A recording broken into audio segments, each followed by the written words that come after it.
Hi everyone, Dr. Carolyn here today, and my topic is I feel fat.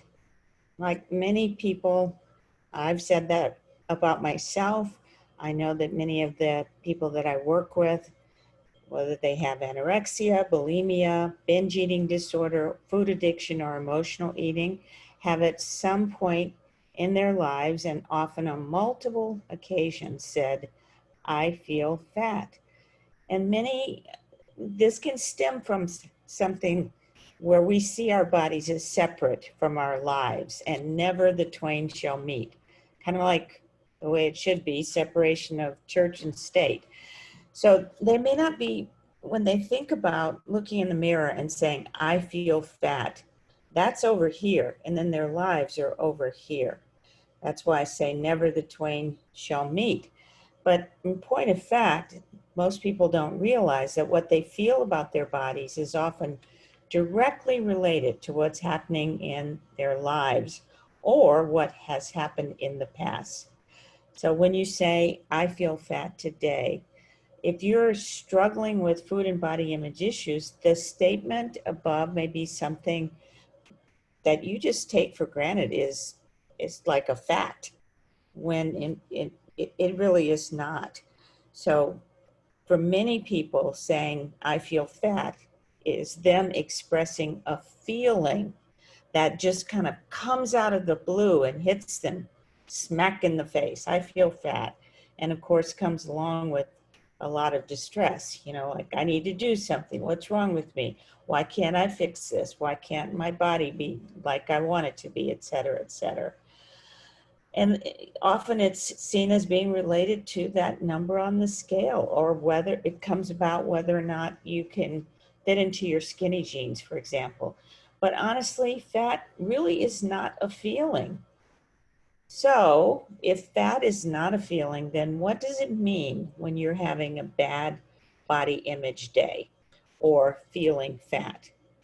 Well, to answer that question, it's really important to look deeper, to look not at your body, but at your life.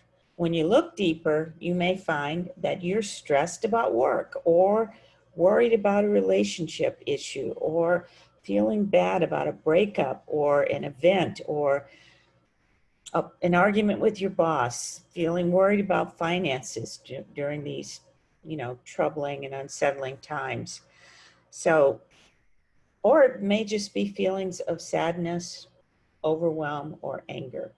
But it is these emotions or feelings, along with the beliefs that usually accompany them, that make you put all of that onto your body. So when I talk about the beliefs, I'm talking about something we've talked about in previous videos, and that's, the belief that I'm not good enough, or I'm not worthy, or I'm unlovable unless I look a certain way or am a certain size.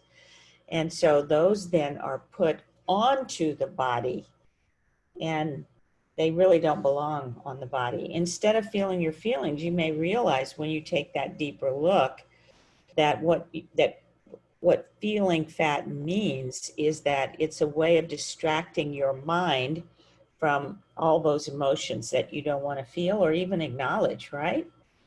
So it's important to take your mind off of your body and put your mind on your feelings. So taking your mind off of your body. So instead of getting lost in the mirror and the thoughts about feeling fat, we need to look to that deeper level. It's fine to distract yourself from feelings now and then with food and so on, but for many people, this distraction has become a way of life. And that's what leads to binge eating, compulsive overeating, emotional eating, and food addiction. What if every time you feel fat, you were to ask yourself, what am I really feeling? Feeling fat just keeps you stuck in the diet mentality, because that's that's the next thing you think about, which bad diet I'm going to jump on. So when you continue to focus your attention on what's wrong with my body, There's no way for you to actually solve the problems in your life that are causing you to feel sad or angry or overwhelmed. You may think that losing weight or fixing your body will make you feel better. I hear that all the time. If I could just lose 10 pounds, everything would be better. However, if you do feel better, this is only temporary. Just think back to all the times where you have lost weight and your life has still been problematic. So fixing your body will not fix your life. Fixing your body will not fix your life. Losing weight or fixing your body won't fix the problems you have at work. It won't help you change those negative core beliefs about worthlessness or unlovability that often come from childhood adversity. Losing weight won't make an abusive spouse change their behavior, nor will it guarantee that no one will leave you. So to solve the problems in your life, you have to know what the problem is. And the problem is not your body. Your body is the result of the problem, not the cause of the problem. The cause of the things you don't like about your body are a result of all the emotions that you've been pushing down with food and with behaviors such as binge eating or obsessing about food or body dissatisfaction. So when you push down those feelings, when you use behaviors to blunt your emotions, you actually keep yourself from dealing with those emotions and situations in your life. When you use food to deal with your problems, it will have an effect on your body, absolutely. But fixing your body won't solve your problems. It's important that you first become aware of what problems you are trying to fix by using food and body dissatisfaction. So I invite you to explore the homework that I'm going to give you now, and that will take you a little deeper into this problem so you're not stuck on the superficial level of I feel fat and I've got to fix my body. So the first thing is list situations in your life that are stressful.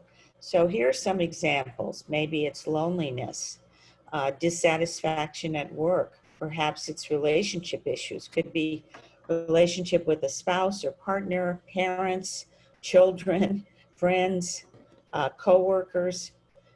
What about parenting concerns and fears? Financial issues may be a big stressor for you right now. And then there could be lots of other stressors. So make a list. The first step to making a change is becoming aware, right? And then the second thing to do is for each of these situations, make a list of behaviors you have around food that you're recognizing now are actually a response to these stressors or these emotions. For example, you might recognize that you were laid off from work and you've been worried about finding another job, worried about money, and then you think about it, take that a little deeper and realize you've been eating a lot more junk food, but you justified it to yourself by saying, well, it's a lot cheaper, I'm going to save money, it's all I can afford, when in point of fact, you're really using the junk food for comfort. Okay, so that's what it looks like to take this I feel fat a little deeper. And then finally, number 3 in the homework, list one statement, like an affirmation that you can say to yourself the next time you feel fat. For example, you can say, you can ask yourself, what are you really feeling? Or you can remind yourself that you can use other skills besides food or body hatred to deal with your stress. So I hope that's been helpful for you, and I hope that you'll use the homework to help you move to a deeper level on this, on your relationship with food and your body. And if you've been looking for a way out of the constant body dissatisfaction and that trap of trying to whip your body into shape as a way to fix your life, then set up a free consult. Look in the show notes below and just click on that and set up a free consult to discuss your own personal food and body image issues and how the Anchor program might be helpful for you. That's the end of the video today. I want to remind you, please, to subscribe to my channel so that you can be notified right away of upcoming events. The next video that you'll see is actually going to be a very unique one. It's the first time I've done this, but it's an interview with a graduate from the Anchor program. And she's going to talk about her journey to making peace with food and her body and how it's looked, and some of the things that have surprised her about that journey. And she'll talk about her experience of being in the Anchor program. So be sure and, again, subscribe to my channel. And that way, as soon as that interview is posted, you'll get a notification of it. Thank you so much.